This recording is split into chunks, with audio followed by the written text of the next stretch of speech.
poner al final, podemos hacer una línea de investigación ahí con los jóvenes de ahorita o el próximo año, porque esto es Bueno, un parteaguas. Aquí en Guatemala no hay cardiooncólogo, no hay cardiólogo especializado en oncología, en esa rama que ya hay una subespecialización en Estados Unidos, en Canadá y en los países de avanzada. bueno. Entonces, no sería mala idea crear por lo menos unas guías aquí en Guatemala, podría ser como de hechos, no sé, y le pega. Ah, sí, sí. ¿Sí? Para todos, claro. Claro. Gracias. Bueno, gracias por la Adelante, oportunidad, amigo. un gustazo. Y me pantalla. Te escuchamos y te vemos. Muy bien. Un momento vi como que se estaba como cargando las pantallas.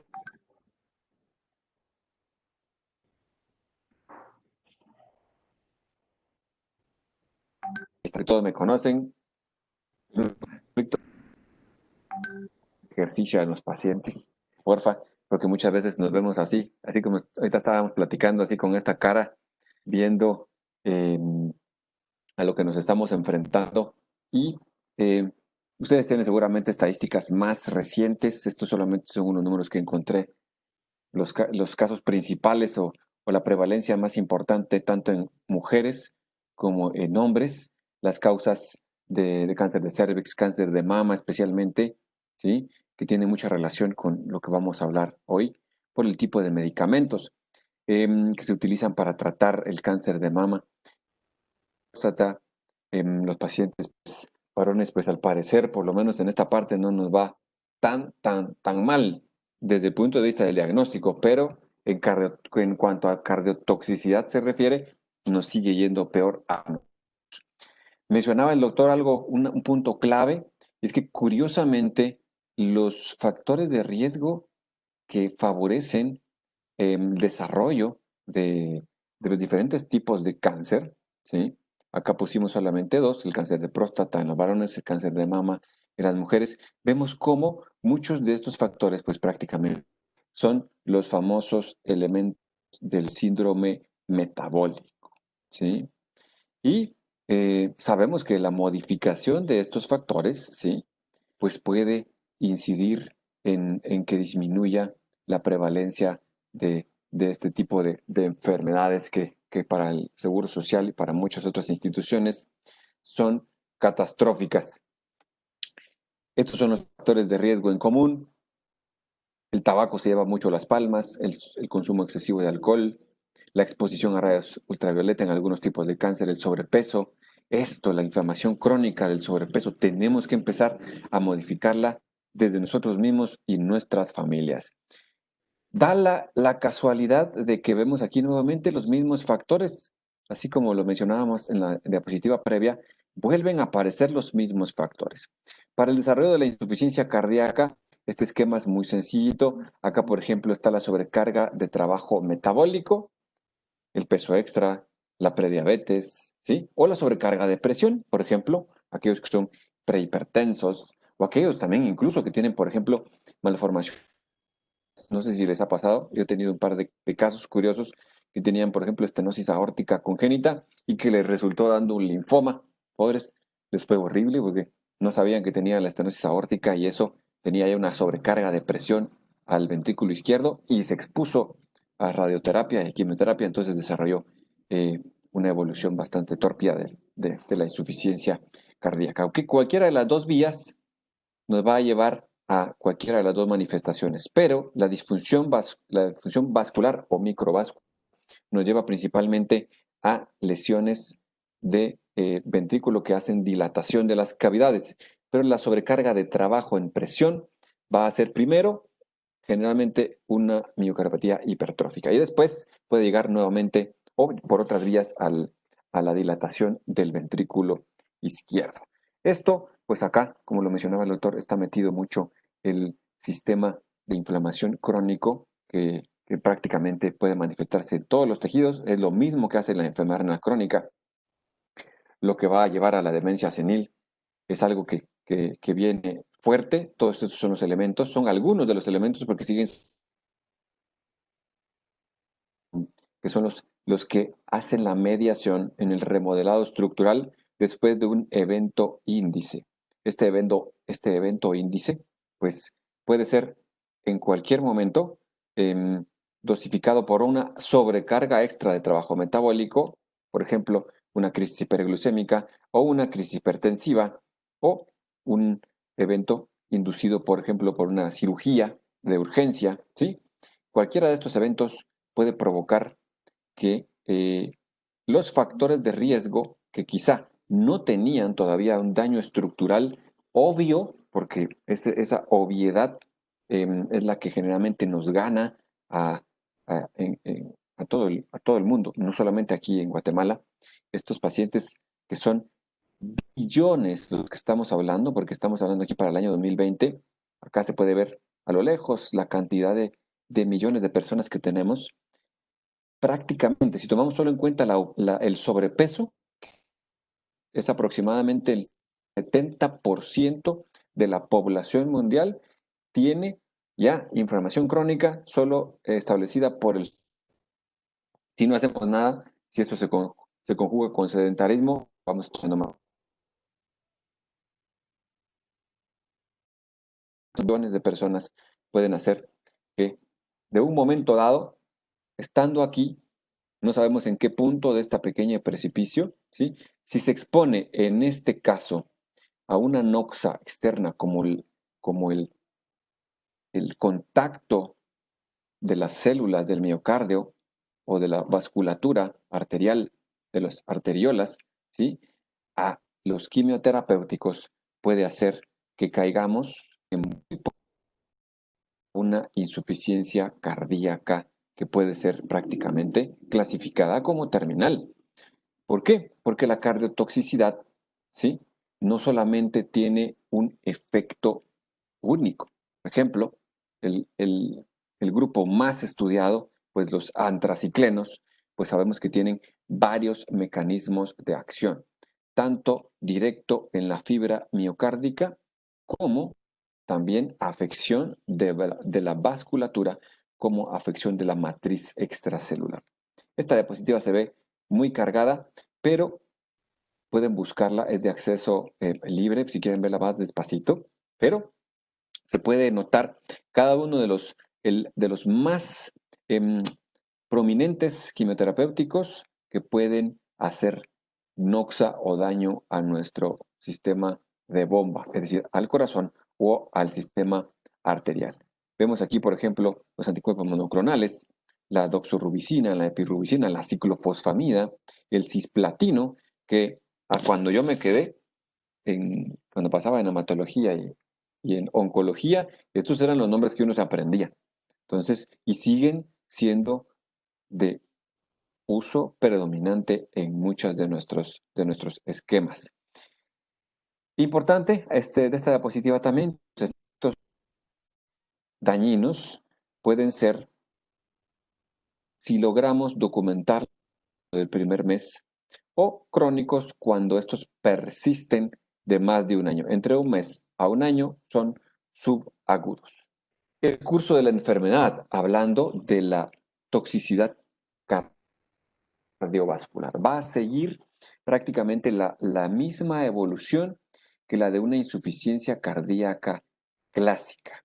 Sí, pues bueno, la exposición a estos quimioterapéuticos, volvemos a mencionar aquí esta pequeña fotita, sobre los pacientes que estábamos hablando, ya tocó el punto importante el doctor, la inflamación crónica, esta inflamación crónica que en realidad es un proceso natural y bueno, porque la inflamación fue diseñada para reparar nuestros tejidos, pero el problema es que esa inflamación crónica está tendiendo la balanza hacia una reparación patológica.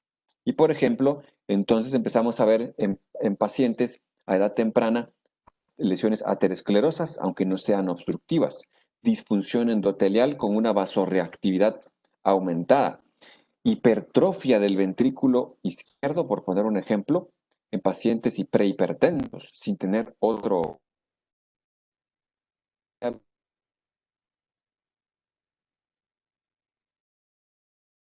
y, vamos a marcar acá. Todos ellos, ¿sí? Lo que necesitan es, ¿sí?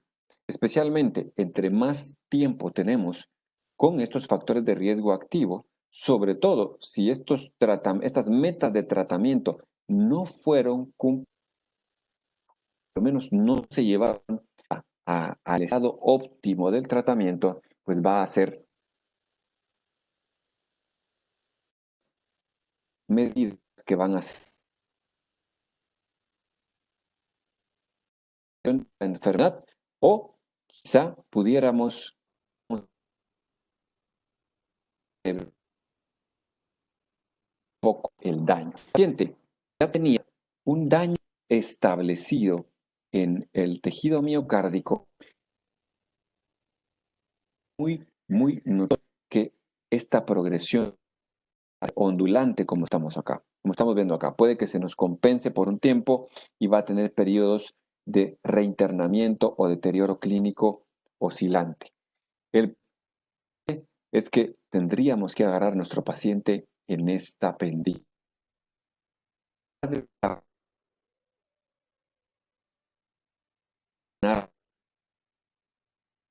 De moda ese término. Prácticamente la exposición a quimioterapéuticos se está pareciendo mucho al COVID, porque es un evento, dice, la infección índice, la quimioterapia, o un evento índice, una cirugía mayor, por ejemplo, un reemplazo de cadera, etcétera, la que puede hacer que nuestro miocardio predispuesto entre en un daño de la musculatura. Perfecto. Las dos principales causas de muerte en paciente que ya desarrolló insuficiencia acá, pues ya sabemos muy bien, arritmias, especialmente aquellos que están en una zona trofe, entre 35 y 50% de fracción de expulsión. Ahí pudiéramos estar en una falsa estabilidad porque vemos el número. Tenemos que investigar que no tengan trastornos del ritmo. Y aquellos que ya tienen menos de 35 de fracción de expulsión, tomando en consideración la curva que vimos acá. Esto que estamos viendo aquí que va apuntando hacia abajo es lo que vemos aquí, la progresión de la enfermedad. Reinternamientos frecuentes, necesidad de hemodiálisis, etc. Ojo, 30 a 35% es el parteaguas como para decir que el detrimento de la fracción de expulsión es importante en general en los pacientes con insuficiencia cardíaca. Entonces viene de acá. Este término tiene poco tiempo de haberse acuñado en los grupos de cardiología. El tratamiento comprensivo ya no es solamente el tratamiento óptimo, porque el tratamiento óptimo básicamente lo que busca es la resolución de síntomas. Y básicamente podríamos controlarlos con diuréticos, con medicamentos que tenemos en primera línea, como los clásicos que llegan a urgencias y le ponen su furosemida, eh, lo nebulizan un poquito, etcétera, mejora un poco los síntomas y a casa. El objetivo es tratar de aplicar las vías, mejor dicho, la modulación de las vías que hacen el remodelado estructural. Por eso vuelvo a remarcar acá, todas las terapias que pudiéramos hacer efectivas sobre estas vías, sobre la noradrenalina, sobre la renina plasmática, la angiotensina, la aldosterona, ¿sí? Los péptidos natriuréticos, etcétera, las interleuquinas que se mencionaban, ¿sí? La neprilicina, etcétera. Esa sería una línea de investigación. Tenemos canaglifosina, por ejemplo, que es de marca en el instituto, y podríamos, este grupo de fármacos, los niveles de neprilicina tiene ya mucha evidencia de insuficiencia cardíaca crónica establecida.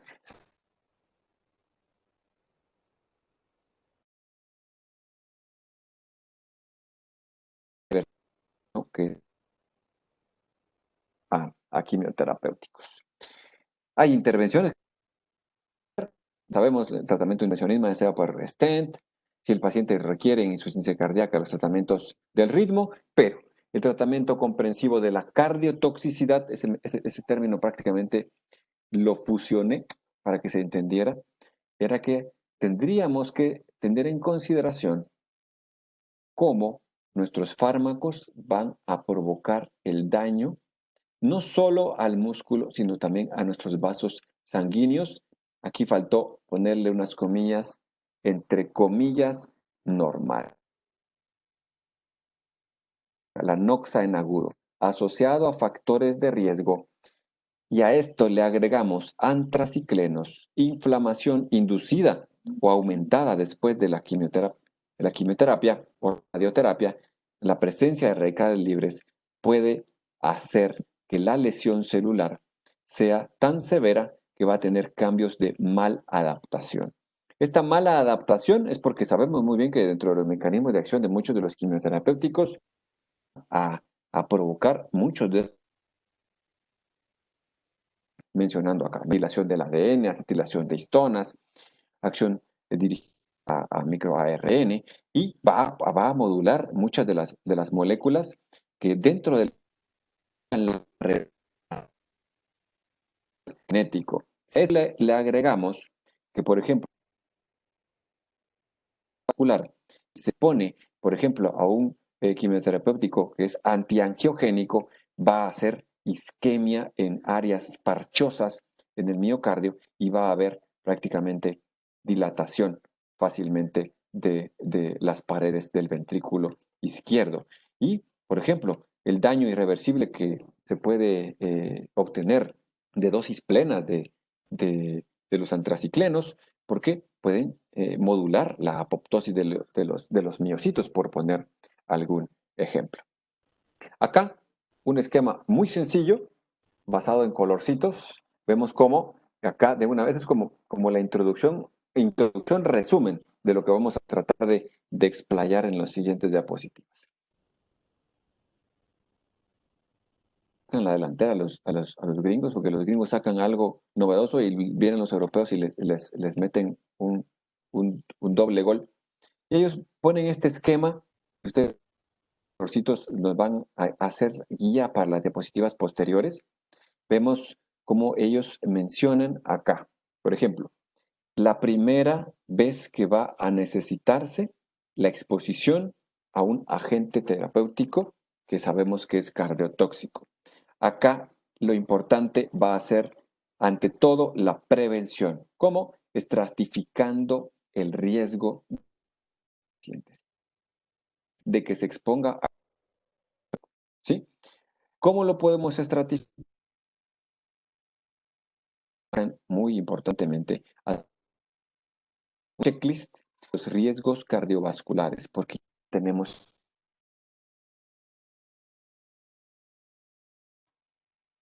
inflamación y riesgo cardiovascular van a estar ejerciendo en nuestros pacientes, va a ser más susceptible ese miocardio, ese endotelio, esas arteriolas de tener daño por los quimioterapéuticos. La presencia de historia familiar, de factores de riesgo mayor, el mal de la presión arterial, hemoglobina glucosilada, que también denota mal control, también va a haber un aumento en ello. Ahora, si por ejemplo ya se expuso a la primera dosis de una quimioterapia, ¿sí? Pero va a requerir una segunda exposición, ¿sí? Ahí todavía podríamos hacer algo que se llama prevención primaria, tratar de evitar. Quizás se nos pasó porque fue a la carrera, estaba muy en agudo, se quiso hacer lo más rápido posible el tratamiento, pero empezamos a ver en los laboratorios, ya viéndolos más detenidamente, que quizá tenía mala glucosa en ayuno, el paciente estaba muy obeso, o quizá, no lo menciona acá, pero yo lo he visto en pacientes que desarrollan insuficiencia cardíaca, alta prevalencia de apnea obstructiva del sueño, podría ser otra línea de investigación que se pudiera evaluar dentro de la población del instituto. Si hacemos esta intervención, acá todavía podría ser prevención primaria. Pero si el paciente tiene enfermedad cardiovascular, esta enfermedad cardiovascular aquí pues no es exclusivamente de que tenga diagnosticada insuficiencia cardíaca. Este daño cardiovascular, recordemos, es por ejemplo aquel paciente que ya tiene hipertrofia del ventrículo izquierdo por hipertensión arterial crónica, ¿sí? O aquel paciente que tiene ya cierto daño de la función renal, ya es un paciente, por ejemplo, con diabetes y es un KDOQI 3, KDOQI 4, este paciente ya tiene enfermedad cardiovascular. Acá ya no estamos hablando de prevención primaria por cardiotoxicidad, porque ya tiene una lesión directa prácticamente. Aquí sería, si se va a exponer a la primera quimioterapia, va a ser una prevención secundaria de la progresión a daño estructural de insuficiencia cardíaca prácticamente. Y también pues vemos aquí otros contextos de la prevención secundaria, ya sea que el paciente hubiera recibido o no hubiera recibido una exposición a efectos cardiotóxicos por quimioterapia. Básico entonces de esta diapositiva, la estratificación de riesgo. Acá las enzimas cardíacas y la determinación de ProBNP lo ponen con asterisco porque no se hace al inicio, por ejemplo, en la prevención primaria, sino que lo podemos tomar en cuenta para después de que se expuso a el evento. O si el paciente ya tiene insuficiencia cardíaca, ¿sí? Y va a ser necesario exponerlo a un quimioterapéutico, sí podríamos, solo en ese contexto, sí podríamos tener un número basal de troponinas o un número basal de NT-proBNP o de BNP. Importante entonces determinar si existe o no enfermedad cardiovascular previo a la exposición. Miremos, aquí está el pie, bueno, la dona prácticamente, ¿sí? Con enfermedad cardiovascular en rojo. ¿Por qué? Porque ya sabemos muy bien que si el paciente tiene diagnóstico de insuficiencia cardíaca, ¿sí? Especialmente si tiene menos de 35 de fracción de expulsión, el riesgo relativo de desarrollar cardiotoxicidad es de 15.1. ¿Sí? Entonces tenemos que estar muy atentos. Es un paciente que vamos a saber que no lo podemos sobrehidratar, ¿sí? Tenemos que estar vigilando, tenemos que estar, tener en consideración si vamos a darle este tratamiento, incluso si tenemos un electrocardiograma donde el intervalo QT, porque ya tiene bloqueo de rama izquierda, por ejemplo, ya está prolongado, pues vamos a monitorizar el intervalo QT. O si el paciente tiene antecedente de que ha tenido internamientos recientes por insuficiencia cardíaca, híjole, ahí necesitaríamos un manejo casi que intrahospitalario para poder llevar a mejor resolución de su estado cardiovascular antes de exponerse al quimioterapéutico. Ahora, determinar la presencia de factores de riesgo cardiovascular. Primero era ver, vemos aquí, en azul. Primero era ver en rojo si tenía enfermedad cardiovascular establecida. ¿Sí?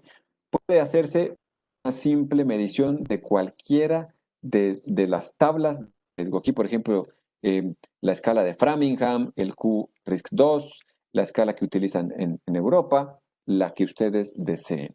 Y aquí, pues, si ustedes detectan, por ejemplo, la presencia de microalbuminuria, la presencia de enfermedad cardiovascular subyacente, ya sabemos que estos pacientes van a tener mayor daño endotelial, mayor daño en el miocito del corazón,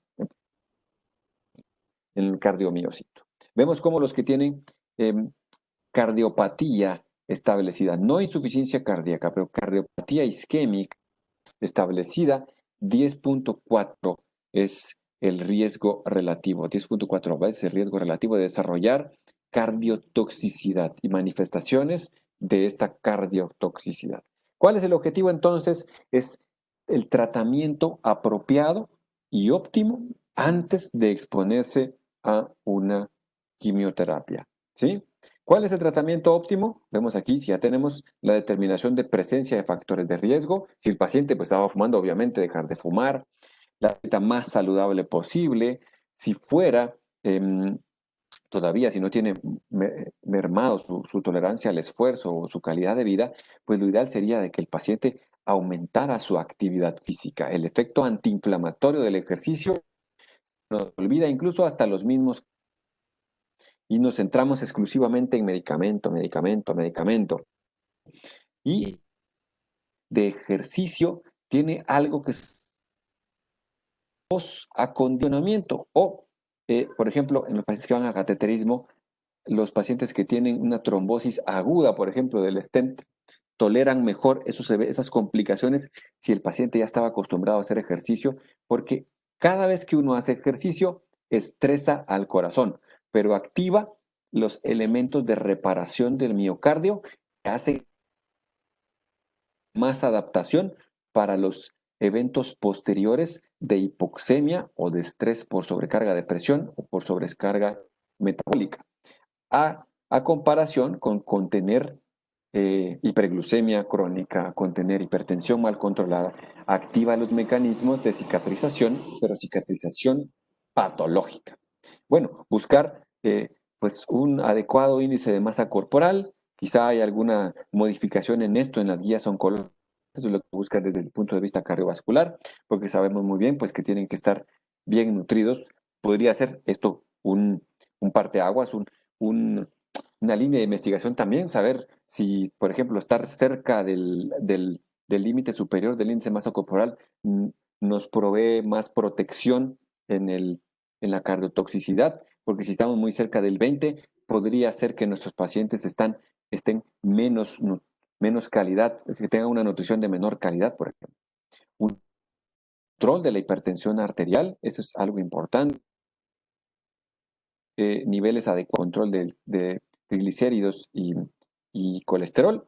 Y muy importante, la diabetes, tener el control más apropiado posible. Importante el estilo de vida cardiosaludable, ya sabemos muy bien que el tener una buena alimentación, aquí un ejemplo del estilo de dieta mediterránea, disminuyó la prevalencia del cáncer de mama. El suspender el tabaco en los pacientes, vean cómo hay una diferencia significativa de exponerse a quimioterapia. Hubo una mejoría en los pacientes que tuvieron una mejor evolución y tuvieron menos daño evaluado a través de estrés longitudinal del ventrículo izquierdo. El hecho de haber suspendido el tabaco, ¿sí?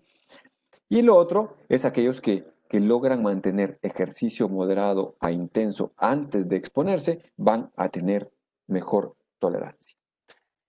Ya habíamos visto esta diapositiva, perdón, ya se me fue para acá, ¿ok? Y el otro es analizar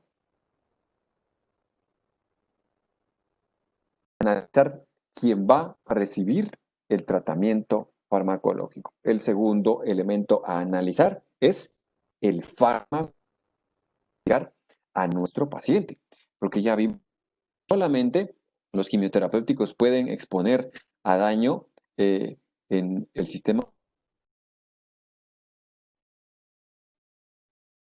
en otros importantes. Y por ejemplo, los pacientes que se van a exponer a radio, ver aceleración de la aterosclerosis en las arterias coronarias, lesión directa en el miocardio, así como también aquellos que tenían algún de calcificación en las válvulas aórtica principalmente, podría acelerar la progresión a estenosis aórtica, por poner algún ejemplo. También pues el daño del pericardio.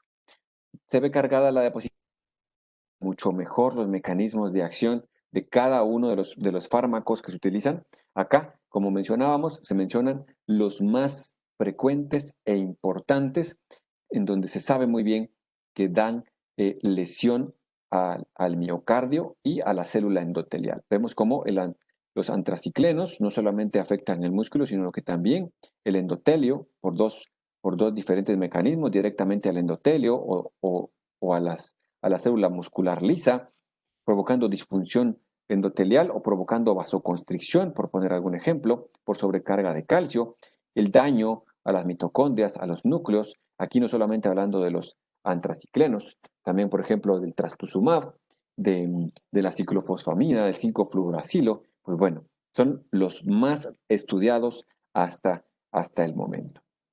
Y se tiene muy bien clasificado dos grandes grupos. Por ejemplo, si llega a desarrollar daño miocárdico por estos de acá para arriba, se considera cardiotoxicidad tipo 1. Y si llega a desarrollar daño, es considerado como una cardiotoxicidad irreversible o de muy difícil recuperación. Pero, por ejemplo, trastuzumab, el sunitinib, el imatinib, estos que están acá abajo, ¿sí? Los inhibidores de la señalización, la cardiotoxicidad, la gran mayoría de los pacientes, por lo menos un 60 al 70%, tienen una reversión del daño. Pero ojo, mucho ojo, este grado de reversión tiene que ver con el control óptimo de los otros factores, ¿sí? Porque el paciente puede caer en el jueguito de que quizá durante el momento de la quimioterapia se le quitó el hambre, bajó de peso y después de eso se le olvida que tenía prediabetes, se le olvida que tenía dislipidemia y se centra en el plan de solamente recuperar el peso y empieza a comer lo que quiera. Y eso puede también traer disfunción, carga, ¿sí? O quizá como después de la quimioterapia bajan un poco de peso, se macillan, se tienden a la hipotensión, se le olvida que tenía hipertensión, deja de tomar sus medicamentos y como no le dio síntomas, empieza a tener sobrecarga de presión, sobrecarga de presión arterial en el ventrículo izquierdo y va a hacer que progrese esa lesión por cardiotoxicidad o va a hacer que no sea alcanzado la reversión por completo. Acá volvemos a mencionar algunos ejemplos, los remarcamos con los mismos colorcitos que teníamos anteriormente, café y mostaza, ¿sí? Aquí están nuevamente los diferentes efectos cardiovasculares que pudieran tener con cada uno de estos elementos en consideración. Puede afectarse la reserva miocárdica y vamos a poder entrar en arritmias, en tromboembolia, en hipertensión pulmonar, lesiones del endocardio, lesiones del pericardio, inducir hipertensión arterial, acelerar la aterosclerosis o una lesión directa del músculo cardíaco. Recordamos entonces, acá, disfunción del miocito, apoptosis. Por eso es que prácticamente es de lesión irreversible, porque el miocardio muerto ya no se puede eh, regresar a un miocardio vivo. Sí puede hacerse que las células que quedaron hibernantes o aturdidas por la quimioterapia tiendan a recuperarse, pero es importantísimo manejar los factores de riesgo y algunas propuestas de terapia que vamos a hablar posteriormente.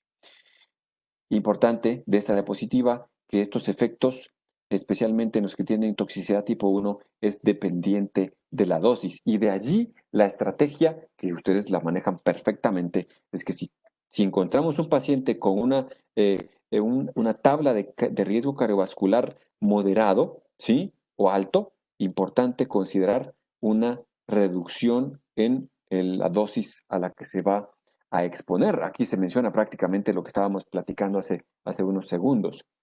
Si el paciente tiene bajo riesgo, pues bueno,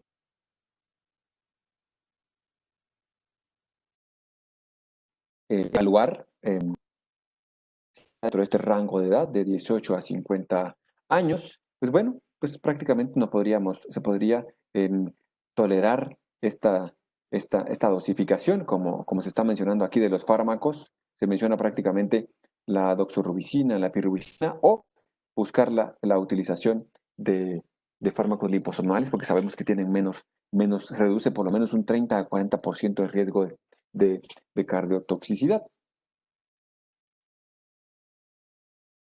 Riesgo moderado de cardiotoxicidad, ¿sí?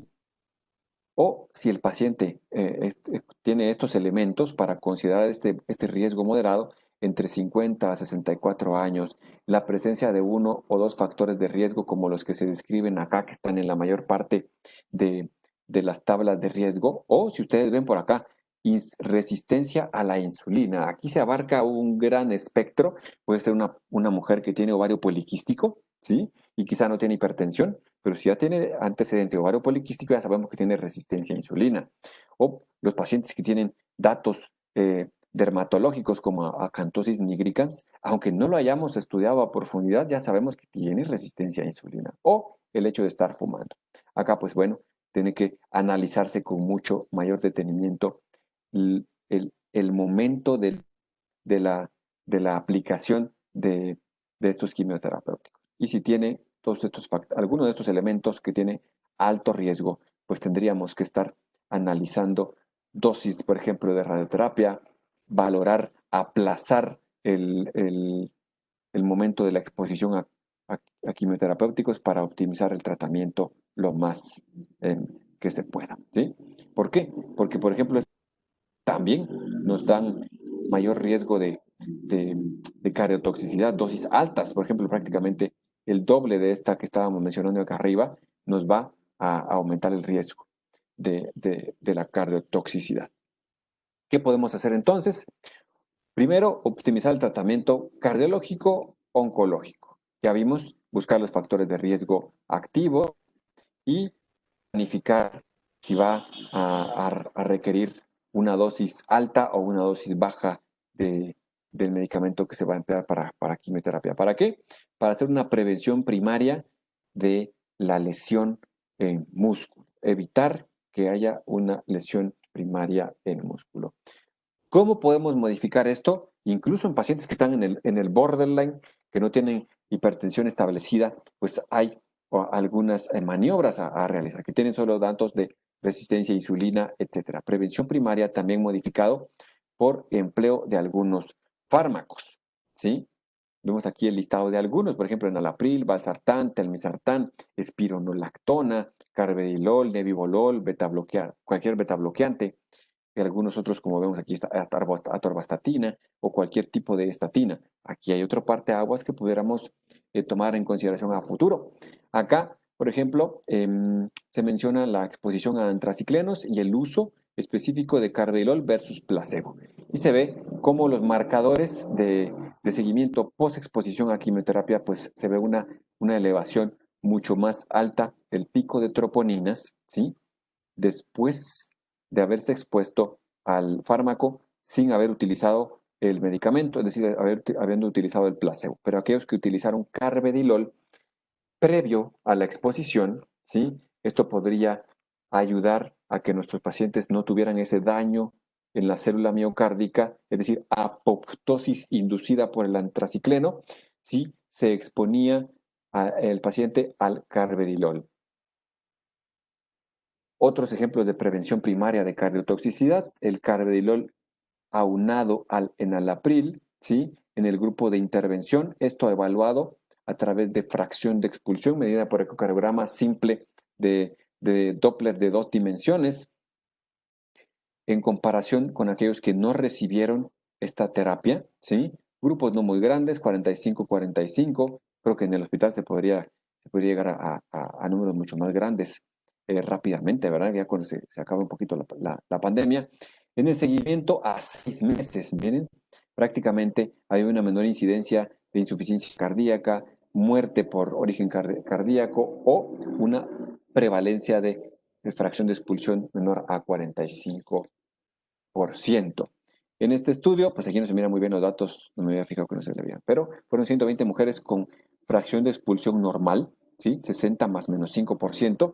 Hubo una menor incidencia de desarrollo de reducción importante de la fracción de expulsión con el candesartán. Y este fármaco también lo tenemos nosotros en el hospital como para poder evaluarlo. Lastimosamente, pues ya no es un original, pero podríamos hasta reportar eso, ¿verdad? Que también puede funcionar o no.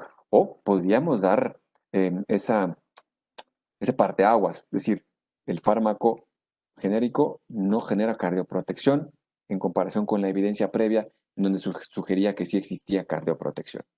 El uso de betabloqueantes, cualquier tipo de betabloqueantes, pues disminuye en 8% la incidencia de nuevos casos de insuficiencia cardíaca después de haberse expuesto a quimioterapia.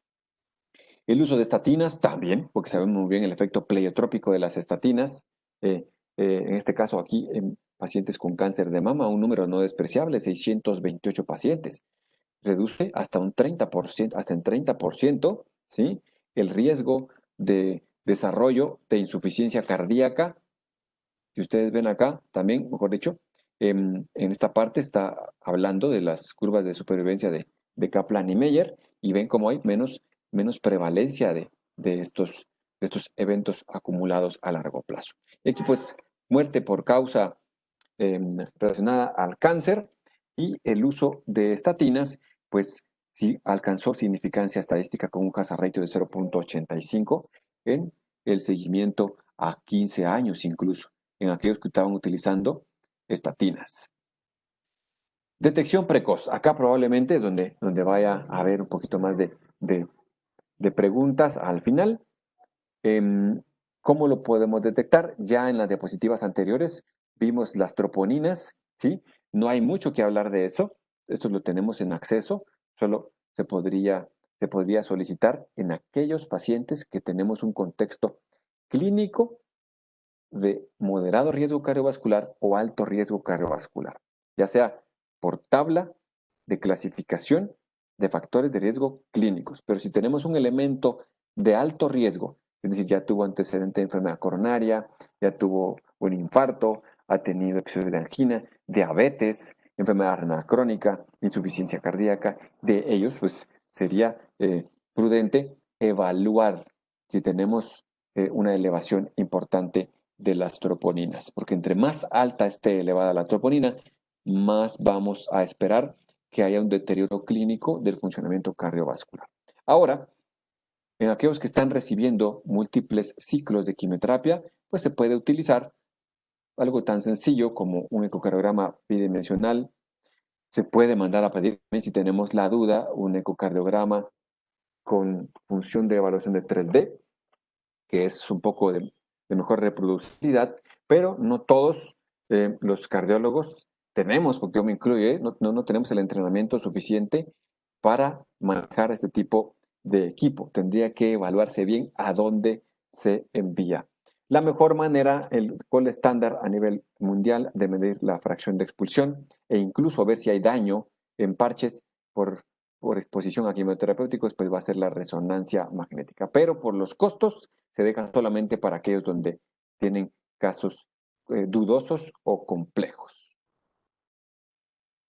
Definición de cardiotoxicidad por estudio de imagen.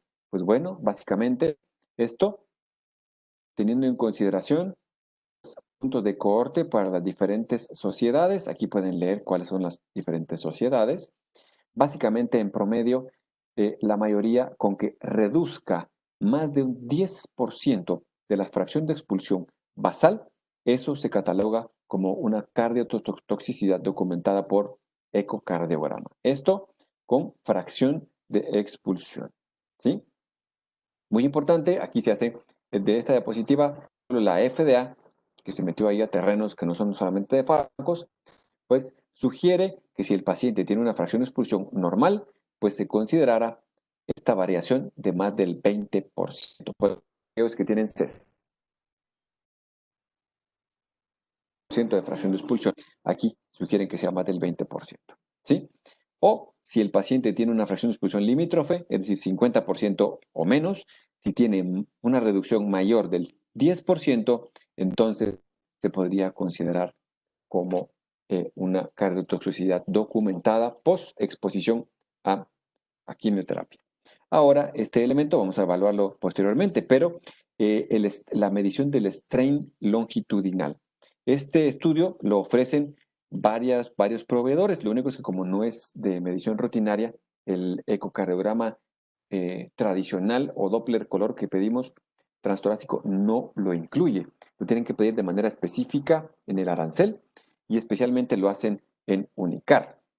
Si se detecta una afección, una reducción, ¿sí?, en 15% con respecto al valor inicial, eso se considera como una detección de daño al músculo cardíaco, incluso sin haber provocado este 10% de la reducción en la fracción de expulsión. Esta otra diapositiva, como ya habíamos hablado del ventrículo izquierdo, ¿sí?, también tenemos que hablar del lado derecho porque generalmente se nos olvida. También puede haber marcadores de daño en las cavidades, o mejor dicho, en las estructuras derechas. Por ejemplo, marcadores de disfunción del ventrículo derecho. Si logramos detectar que se tiene un TAPSE menor de 1.7 centímetros, ¿sí?, una fracción de acortamiento de menos del 35% o el strain del lado derecho de menos del 20%, puede lesión sobreañadida al exponerse con los quimioterapéuticos. Muy importante, este es un básico, el colapso de la vena cava, haciéndolo con la inspiración, ¿sí? Esta maniobra nos está diciendo si el paciente está teniendo, ¿sí? Si el paciente evidencia una variación en el diámetro, ¿sí? A más de 2.1 centímetros durante las maniobras de inspiración y expiración forzada. Esto nos puede decir, nos puede prevenir de quienes están en riesgo de manifestar hipervolemia, ¿sí? O deshidratación en nuestros pacientes al momento de exponerse al evento de quimioterapia. ¿Qué más podemos hacer para prevenir la cardiotoxicidad? Ya dijimos, la detección precoz y el tratamiento precoz. Vimos acá que si el paciente, ¿sí? Si el riesgo basal de cardiotoxicidad es bajo, ¿sí? Pues prácticamente podríamos tener un seguimiento del paciente. Si tenía factores de riesgo, ¿sí? Bajos, como dijimos, si se expuso a estas cantidades, por ejemplo, de doxorubicina, ¿sí? Podemos tener un seguimiento hasta 12 meses después del último ciclo, ¿sí? Y si el paciente tiene seguimiento crónico, pues por lo menos no perderle el hilo a la evolución cardiovascular y preguntarle síntomas hasta el 5.º año del seguimiento. Si el paciente tiene un riesgo medio, de daño miocárdico por quimioterapéuticos y se va a exponer a quimioterapéuticos, pues bueno, se podría pensar en la reducción al 50% del quimioterapéutico, tener por lo menos después del último ciclo y una revisión al menos anual en los 5 siguientes años. Muy importante, si tiene un riesgo alto, pues tenemos que tener una evaluación cada 2 ciclos. Podríamos solicitar, obviamente, en este y este, la realización de algún estudio de imagen, como el ecocardiograma, para definir si desarrolló o no una reducción en la fracción de expulsión. Muy importante, tener una evaluación estrecha en los primeros 6 meses después de exponerse al quimioterapéutico y no olvidarnos de su evolución a largo plazo. Acá tenemos también el seguimiento ecocardiográfico con otro tipo de terapéuticas, en donde también nos dice que podríamos realizar ecocardiograma cada 4 ciclos, si es un riesgo bajo, cada 3 ciclos si es un riesgo intermedio, o cada 2 ciclos de quimioterapia si es un riesgo alto en las características clínicas de nuestros pacientes, ¿sí? O si el paciente tenía eh, un cáncer de mama metastásico, pues se va evaluando prácticamente cada 4 si es riesgo bajo, cada 3 si es riesgo medio, o cada 2 ciclos si es riesgo alto. Otros esquemas de seguimiento, por ejemplo, aquí con trastuzumab, el ecocardiograma basal, detecta de fracción de expulsión desde el inicio, es un daño importante de la fracción de expulsión, pues se podría evaluar alternativas al trastuzumab, o si tiene entre 40 a 50, o si tiene un strain longitudinal alterado, menos del 15%, pues entonces debería trabajarse en conjunto para tener un tratamiento de prevención primaria como utilizar moduladores de la ECA, beta bloqueantes en combinación y realizar ecocardiograma cada 4 semanas después de haberse expuesto para ver si no presenta deterioro de la fracción de expulsión. O si tiene más del 50%, pues bueno, se podría hacer un ecocardiograma cada 3 meses y si desarrolla una lesión, pues bueno, podríamos, si tiene una reducción del 10% de la fracción de expulsión, iniciar automáticamente beta bloqueantes e inhibidores de la enzima convertidora de angiotensina. y entonces un ecocardiograma de seguimiento para ver si esta terapéutica logra revertir el daño que se había documentado. Inhibidores,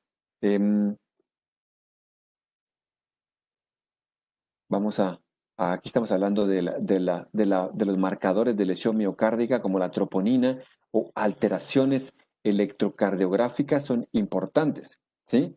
Porque si el paciente estamos en el momento donde se expone a la modulación del sistema inmune por algún anticuerpo monoclonal y desarrolla, por ejemplo, síntomas de enfermedad o un síndrome coronario, pues tenemos automáticamente que descartar si tiene o no un evento coronario agudo. Si tiene un evento coronario agudo, pues hay que tratar el evento como tiene que tratarse, pero si no, entonces tendríamos que manejarlo en conjunto para ver si estamos presentando una miocarditis, que ya sabemos que puede tener una clínica muy parecida, y tratar de diagnosticarla con alguno de los métodos que tenemos por aquí.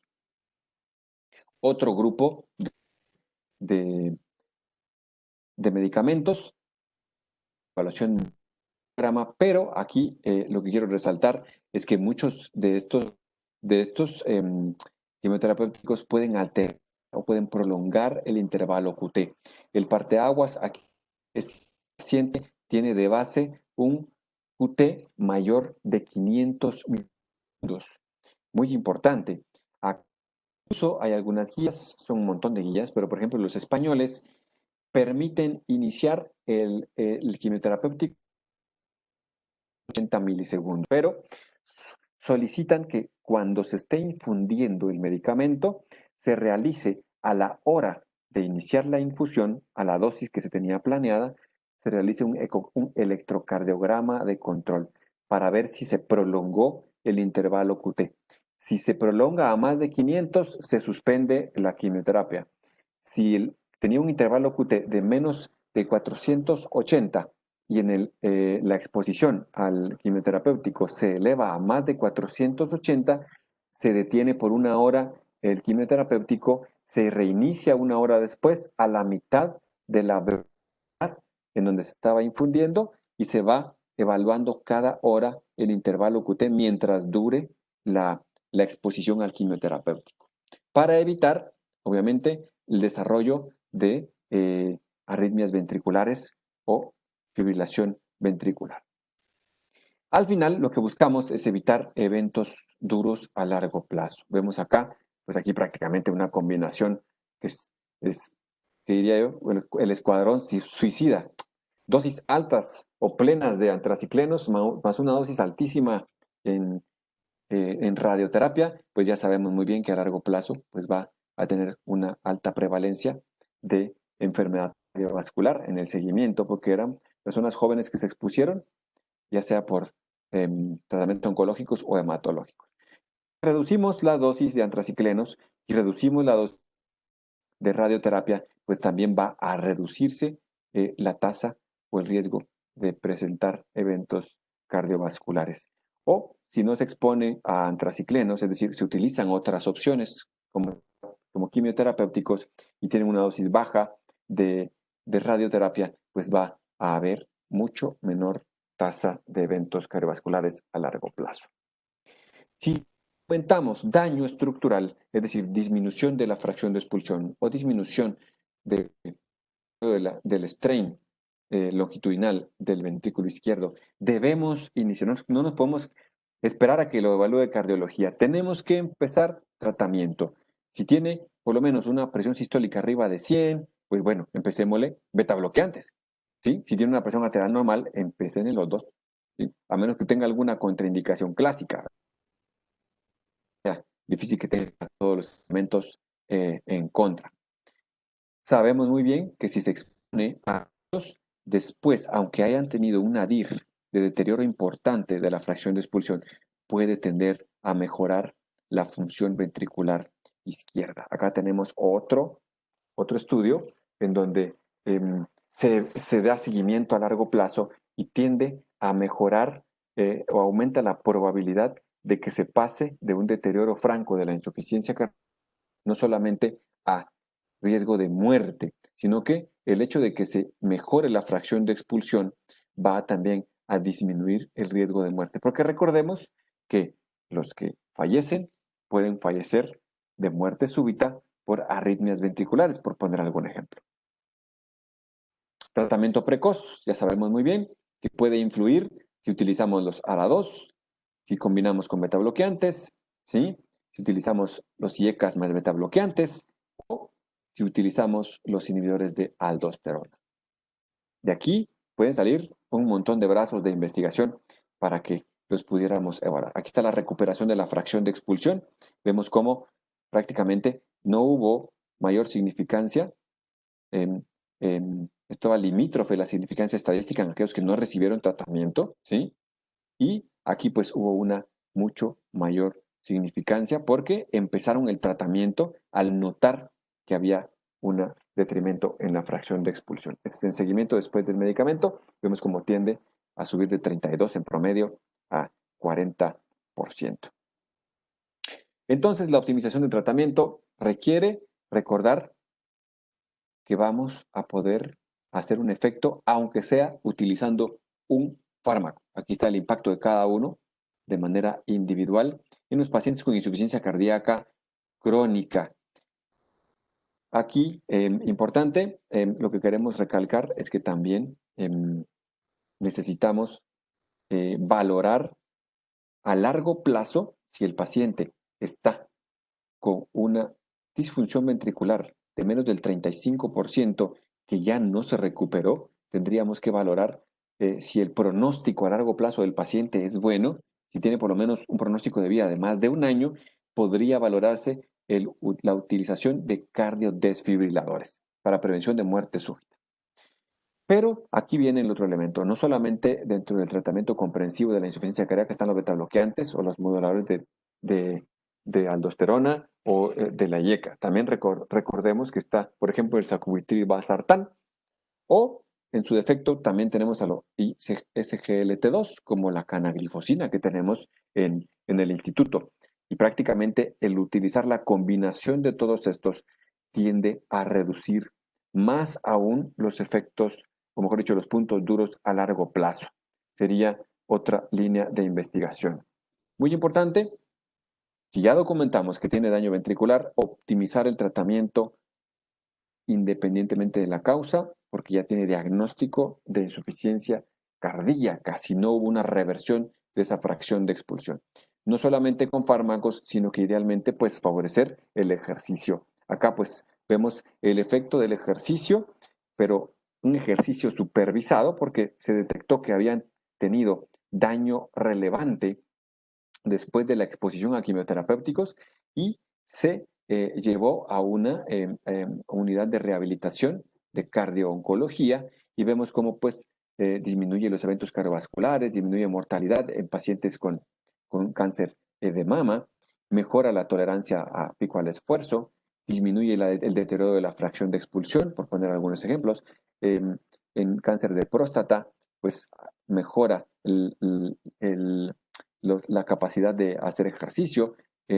Vemos en cáncer testicular, también mejora la prevalencia, mejor dicho, el riesgo cardiovascular se reduce, ¿sí? La presencia de disfunción vascular también tiende a mejorar. Y en cáncer colorectal disminuye la muerte por cualquier causa. Ya falta poco para que no se me vayan a dormir. Estos son otros elementos que tenemos que tomar en consideración. El riesgo tromboembólico de los pacientes, no solamente por los elementos de riesgo, que prácticamente son los mismos que tienen el riesgo de tromboembolismo venoso, son los mismos de inflamación crónica que conocemos para eventos arteriales. Para meditar en casa,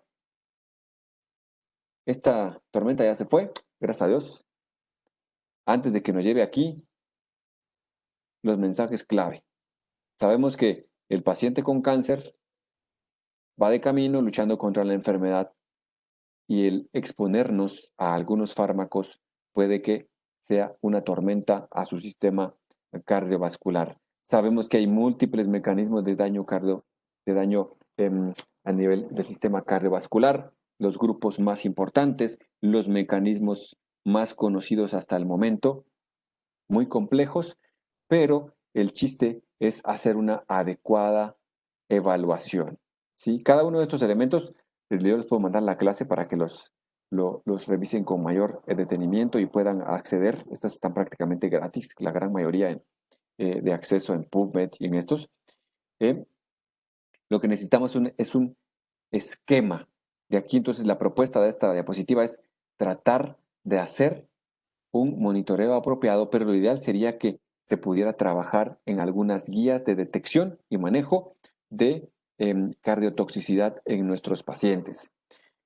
Múltiples acciones posibles. Primero, como siempre, estratificar el riesgo. Aquí les pongo esta aplicación, seguramente la conocen. Aquí pueden ver en diferentes escalas de medición, porque va a haber mayor riesgo, entre más riesgo cardiovascular, tenemos mayor riesgo de cardiotoxicidad.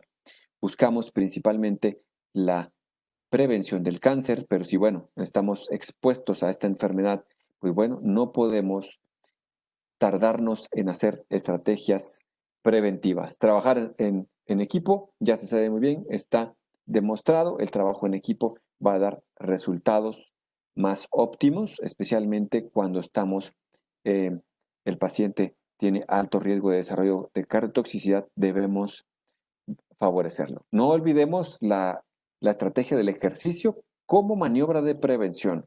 Tratar de evitar que el paciente se mantenga sedentario. Con el simple hecho de pedirle que camine, eso va a favorecer que no pierda tanta masa muscular, que su densidad mineral y ósea no se afecte y no vaya a entrar en un síndrome constitucional o de desgaste más severo al momento de la quimioterapia.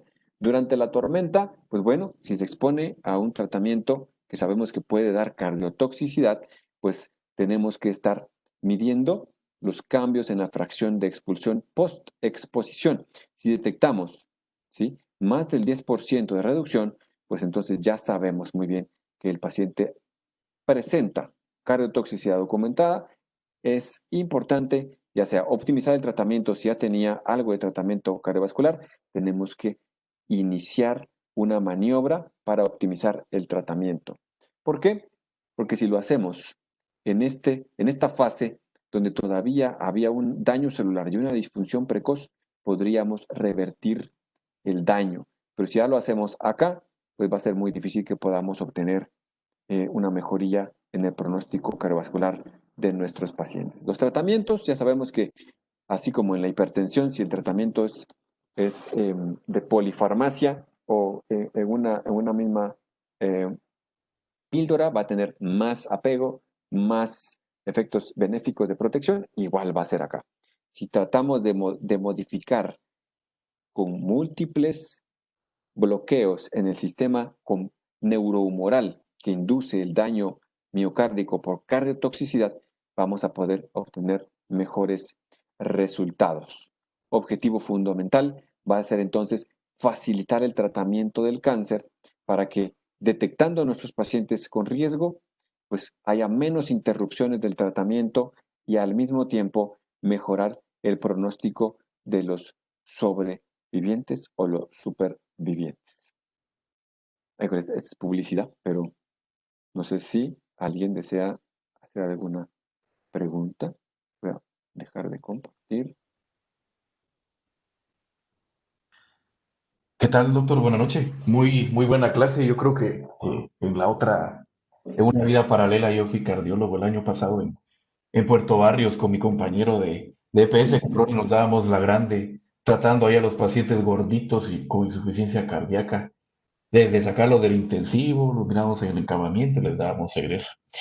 La pregunta que me surge, supongamos el peor contexto de todos, una paciente con cáncer de mama localmente avanzado, que le damos neoadyuvancia, que es un HER2 positivo, le damos neoadyuvancia, va a cirugía y en la cirugía, bueno, por cirugía, por pérdida de sangre, un infarto agudo tipo 2, pero no tiene mayor factor de riesgo.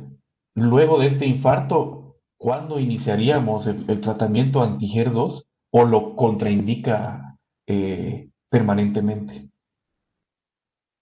Si la paciente está inestable, híjoles, ahí O sea, sí, después del infarto le hacen el eco y correcto. se dan cuenta que no tiene obstrucción coronaria. ¿Después de cuánto tiempo podríamos pensar en iniciarle el tratamiento anti-HER2 o mejor ya Ok, no?